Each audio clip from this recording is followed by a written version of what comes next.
Sobat Esen, salam pintar. Berjumpa lagi dengan Kak Rajat, tutor sosiologi @sen.id. Kali ini kita akan membahas salah satu materi sosiologi mengenai pemberdayaan komunitas. Gimana, sudah siap?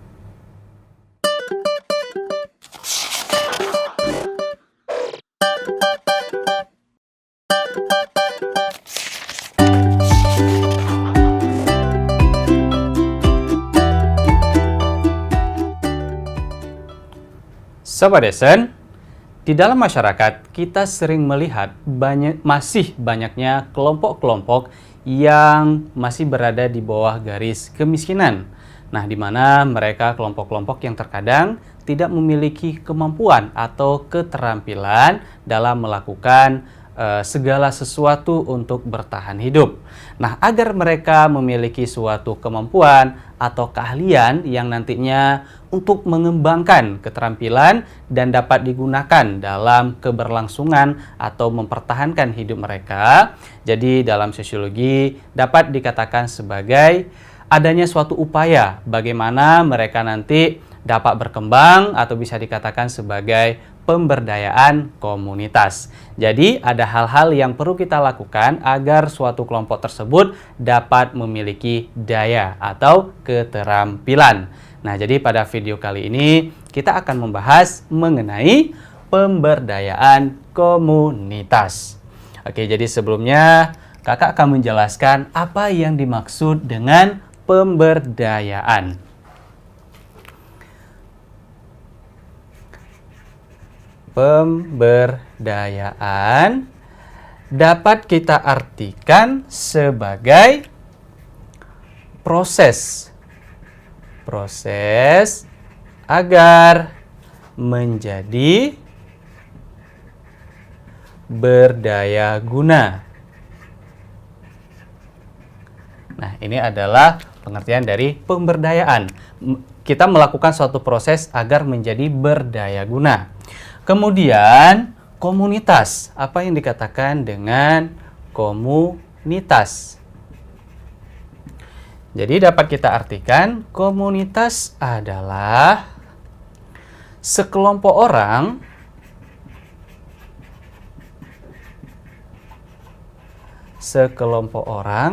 yang menunjuk kepada suatu masyarakat yang memiliki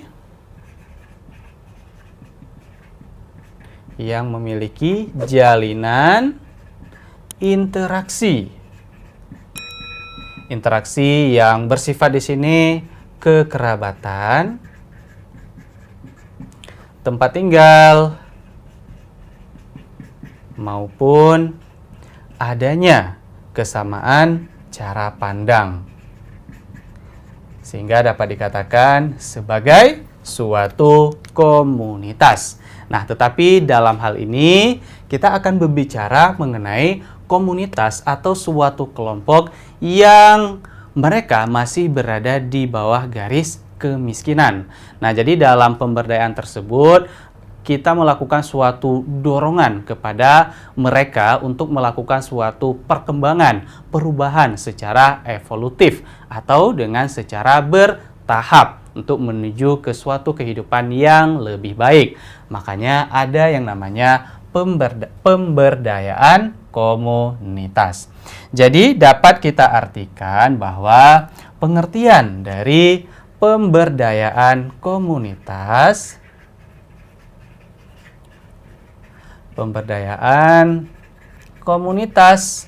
adalah upaya meningkatkan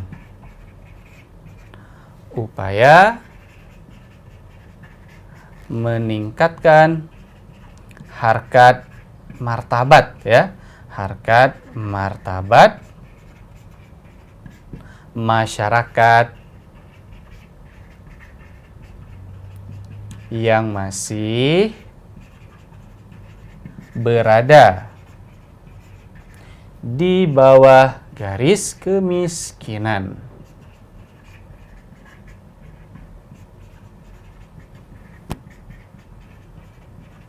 Nah, jadi ini dapat kita artikan sebagai pemberdayaan komunitas, yaitu bagaimana suatu upaya dalam meningkatkan harkat martabat suatu kelompok agar mereka dapat berdaya guna, di mana kelompok tersebut yang kita berdayakan adalah kelompok-kelompok yang masih digolongkan ke dalam kelompok yang masih berada di bawah garis kemiskinan.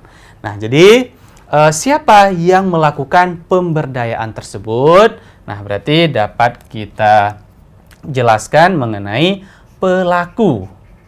Nah, pelaku pemberdayaan. Pemberdayaan komunitas. Siapa yang ikut berpartisipasi dalam pemberdayaan tersebut? Yang pertama adalah yang pastinya pemerintah. Nah, jadi pemerintah memiliki tanggung jawab ya dalam mensejahterakan rakyatnya. Salah satunya ialah dengan meningkatkan pendidikan, kemudian mengadakan atau membuat pelatihan-pelatihan untuk meningkatkan keterampilan masyarakat-masyarakat yang sebelumnya tidak memiliki keahlian. Nah, jadi pemerintah di sini memiliki tujuan utamanya, yaitu untuk mensejahterakan rakyatnya. Dia yang membuat aturan-aturan, ya, kemudian dia yang menyelenggarakan dan sebagainya. Oke, jadi selain pemerintah, ada juga dari pihak-pihak swasta. Pihak-pihak swasta atau perusahaan swasta. Biasanya dalam bentuk bantuan seperti CSR, ya. CSR atau ini singkatan dari Corporate Social Responsibility.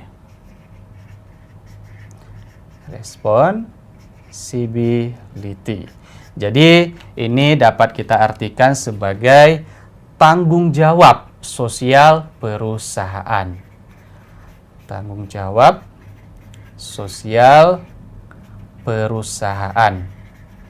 Nah, jadi mereka dapat melakukan atau membantu pihak-pihak yang mereka butuhkan, ya. Kemudian pelaku pemberdayaan komunitas yang ketiga adalah masyarakat. Masyarakat selain pemerintah, pihak swasta, ya, yaitu CSR atau Corporate Social Responsibility atau tanggung jawab sosial perusahaan, ya. Oke, maaf, ini salah. Perusahaan.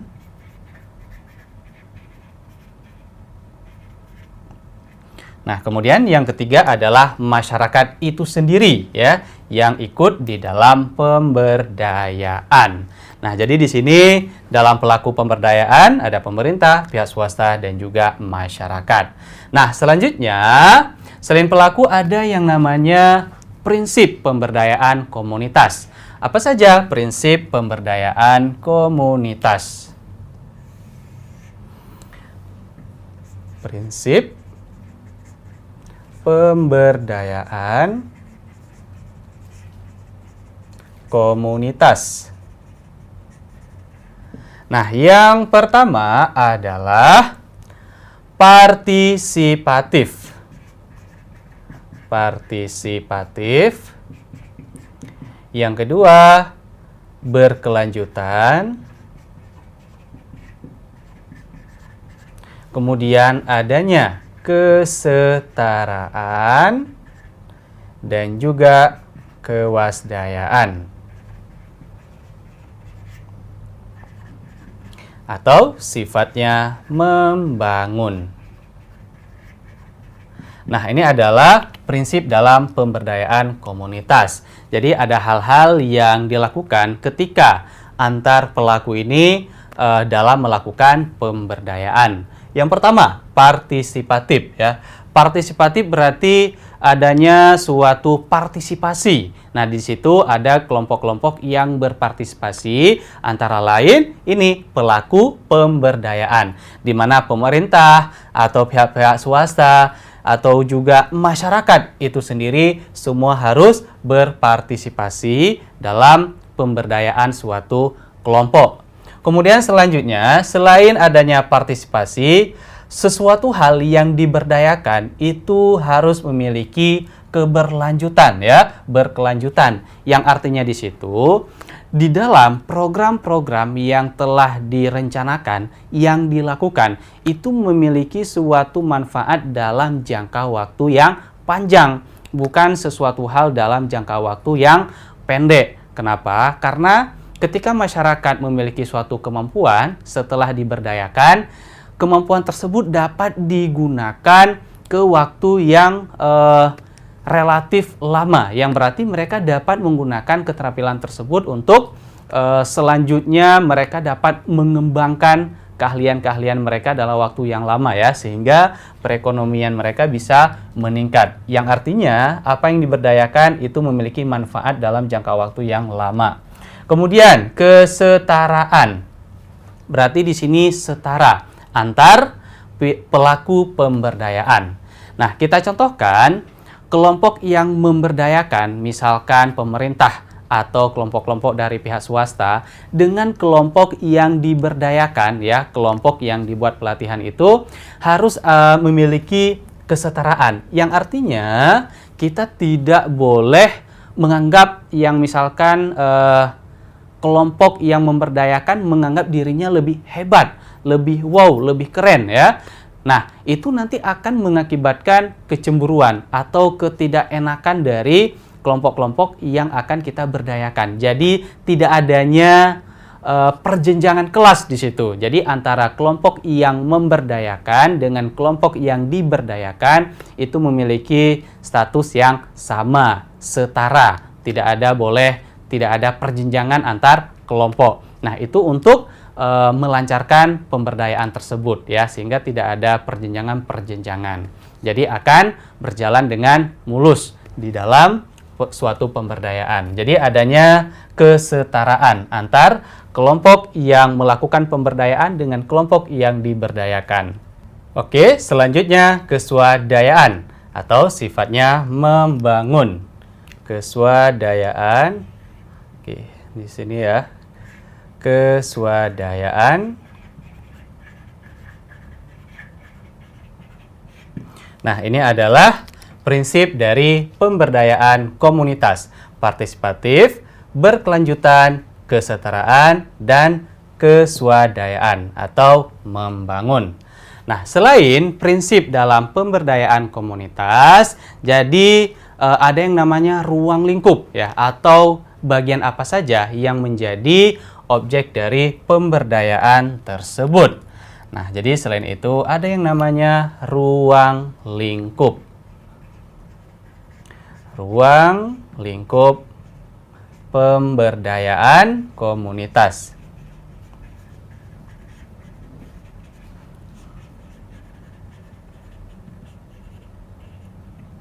Yang pertama adalah yang pastinya bagian ekonomi. Nah, yaitu untuk meningkatkan perekonomian suatu masyarakat yang nantinya dengan adanya berbagai macam pelatihan-pelatihan sehingga mereka memiliki suatu keterampilan sehingga mereka dapat membuat segala sesuatu hal atau kita contohkan karya tangan yang nanti mereka bisa jual sehingga memiliki nilai ekonomi, yaitu untuk memperbaiki ekonomi mereka. Kemudian selain dalam bidang ekonomi, juga di bidang sosial politik. Suatu keadaan di dalam masyarakat. Kemudian juga di dalam bidang pendidikan, ya, meningkatkan pendidikan. Kemudian dalam bidang lingkungan. Nah, di dalam lingkungan ini ada yang namanya dalam pemberdayaan suatu komunitas, dalam proses lingkungan ini dapat dilihat dari 3 hal ya, atau prinsip pemberdayaan lingkungan. Yang pertama ada reduce, kemudian ada reuse, dan recycle. Yang dikatakan dengan reduce adalah mengurangi pemakaian ya, berarti mengurangi pemakaian barang-barang yang susah diolah atau susah dibakar. Nah, jadi hal-hal tersebut harus dikurangi untuk terciptanya sebuah lingkungan yang bersih. Kemudian ada reuse, yaitu menggunakan kembali. Jadi ketika kita membeli suatu barang, kita gunakan suatu barang itu tidak untuk sekali pakai, tetapi bisa kita gunakan berkali-kali. Nah, untuk mengurangi pencemaran lingkungan. Kemudian recycle, yaitu mengolah kembali barang-barang yang sudah menjadi sampah, didaur ulang, nah sehingga memiliki suatu hal yang baru yang nantinya bisa dijual lagi, ya, sehingga suatu lingkungan yang dalam masyarakat bisa bersih. Nah, jadi di dalam recycle ini itu dapat kita lakukan dalam pemberdayaan, di mana dapat mengolah barang-barang yang tadinya sudah menjadi sampah, kemudian kita kreasi lagi menjadi sesuatu hal yang baru yang memiliki nilai guna yang dapat dijual untuk menghasilkan nilai ekonomi itu sendiri, ya. Ini adalah prinsip dalam pemberdayaan lingkungan. Nah, selain dalam ruang lingkup pemberdayaan komunitas, nah kira-kira apa yang menjadi sesuatu hal yang proses pemberdayaan komunitas yang berbasis lingkungan, gitu ya. Nah, ini dapat kita jelaskan, ya, mengenai tahapan pembangunan yang bertumpu pada komunitas. Nah, jadi di sini saja ada yang namanya atau dapat dikatakan sebagai tahapan pembangunan. Nah, jadi dalam sebuah pemberdayaan komunitas, tahapan pembangunan yang bertumpu pada komunitas. Nah, menurut tokoh, ya, Endang. Nah, Nugraheni. Nah, dia menjelaskan ada beberapa tahapan dalam pembangunan yang bertumpu pada komunitas. Yang pertama adalah kita harus mengidentifikasi dulu,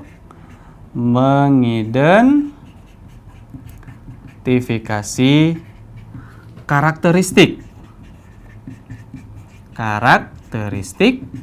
komunitas. Nah, jadi sebelum kita memberdayakan suatu komunitas, kita terlebih dahulu harus melihat, nah, ciri-ciri pada kelompok tersebut, gitu. Nah, kemudian baru kita lihat hal yang lainnya, ya. Nah, baru kita lihat masalah. Berarti mengidentifikasi masalah. Mengidentifikasi masalah dalam suatu komunitas. Setelah kita melihat ciri-ciri kelompok tersebut, kemudian kita mencari masalah apa yang mereka hadapi. Nah, setelah mencari masalah yang mereka hadapi, kemudian baru kita rencanakan. Nah, baru kita melakukan sebuah perencanaan. Nah, kemudian setelah kita melakukan rencana-rencana apa yang akan kita lakukan pada komunitas tersebut, ya. Setelah kita melakukan perencanaan, baru kita melakukan pembukaan akses, ya. Pembukaan akses kepada sumber daya. Nah, jadi sumber daya di sini adalah komunitas tersebut dan membuka informasi, ya, bagi mereka yang membutuhkan. Nah, nanti setelah kita rencanakan, baru kita membuka akses. Nah, untuk melakukan pelatihan-pelatihan kepada mereka yang membutuhkan. Nah, kira-kira apa saja yang dapat kita lakukan dalam membantu suatu masyarakat yang berada di bawah garis kemiskinan tersebut, ya? Di mana dapat kita tulis sebagai bentuk pemberdayaan. Oke. Jadi, bentuk pemberdayaan. Nah, Apa saja yang dapat kita lakukan dalam membantu komunitas tersebut? Yang pertama, kita dapat memberi akses ya, memberi akses kredit. Nah, atau memberi pinjaman kepada mereka yang nantinya pinjaman tersebut dapat mereka gunakan. Selain memberi akses kredit, kemudian dapat juga melakukan kerjasama ya, melakukan kerjasama perusahaan-perusahaan dengan masyarakat setempat. Kemudian dapat juga membantu mereka melalui dana desa dengan membuat pelatihan-pelatihan. Kemudian selain itu juga bisa melakukan dengan membangun industri. Membangun industri di desa.